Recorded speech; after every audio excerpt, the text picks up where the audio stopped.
Ration বন্টন দুর্নীতি মামলায় গতকালই দু জায়গায় ইডির সাঁড়াশি অভিযানের পরিকল্পনা ছিল। বনগাঁয় শঙ্কর আঢ্যর একাধিক ঠিকানায় যখন তল্লাশি অভিযান চলছে তখনই সন্দেশখালীতে তৃণমূল নেতা শেখ শাহজাহানের যে ঠিকানা রয়েছে, সরবেরিয়ায় তার যে বাড়ি রয়েছে, সেখানে পৌঁছে কিন্তু তল্লাশি অভিযানে বাধা পড়ে। কিন্তু বনগাঁতে গতকাল রাতে যে ছবি আমরা দেখতে পাই, সেখানে অনুগামীরা কিভাবে বিক্ষোভ দেখাচ্ছেন ইডির গাড়ি ঘিরে, সেই ছবি আপনারা দেখতে পাচ্ছেন।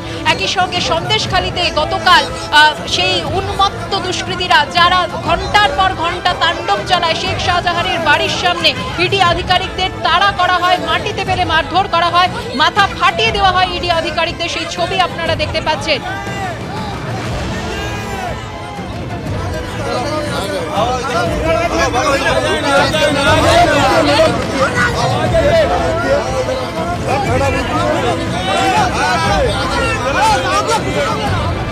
এই মুহূর্তে আমরা টেলিফোনে যোগাযোগ করে নিয়েছি প্রাক্তন পুলিশ কর্তা সলিল ভট্টাচার্যের সঙ্গে। সলিল বাবু, সকালবেলা সন্দেশখালীতে যে ঘটনা ঘটেছে তা থেকে শিক্ষা নেওয়া যেত, কিন্তু তার সত্ত্বেও আমরা দেখছি যে কোনো শিক্ষাই কিন্তু নেওয়া হয়নি। স্থানীয় পুলিশ প্রশাসনের উপস্থিতি তো দেখাই যাচ্ছে না বনগাঁর ক্ষেত্রে, উল্টে বনগাঁতে ফের ইডির গাড়ি ঘিরে বিক্ষোভ দেখাচ্ছেন উন্মত্ত অনুগামীরা, সেই ছবি আমরা দেখলাম। অন্যদিকে আপনি নিশ্চয়ই জানেন যে ইডির বিরুদ্ধেই নেজার থানার পুলিশ এফআইআর দায়ের করেছে সন্দেশখালী কাণ্ডে, কি বলবেন? দেখো, আমি তোমাকে গতকাল থেকে বলে আসছি আমি যে ইডি সরকারি এবং কেন্দ্রীয় সংস্থা, তদন্তকারী সংস্থা, যখন তারা কোর্টের নির্দেশে একটা কোনো তদন্ত করছে এবং সেখানে তাদের ইনহারেন্ট পাওয়ার যে তারা সেখানে ঢুকতে পারে।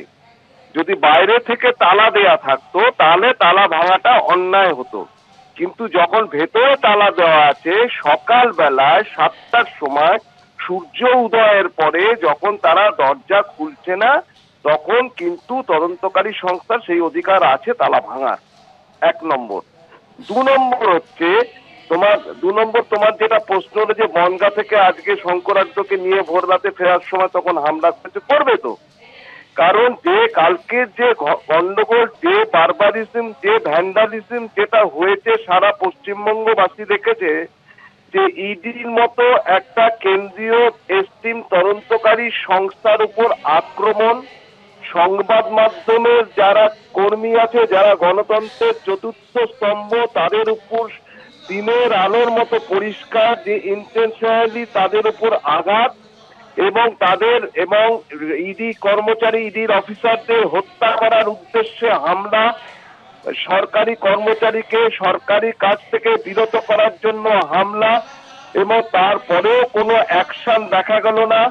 সকাল 10টা অবধি পুলিশের কোনো চিহ্ন ওই প্লেস অফ অকারেন্সের 50-500 মিটারের মধ্যেও দেখা যায়নি।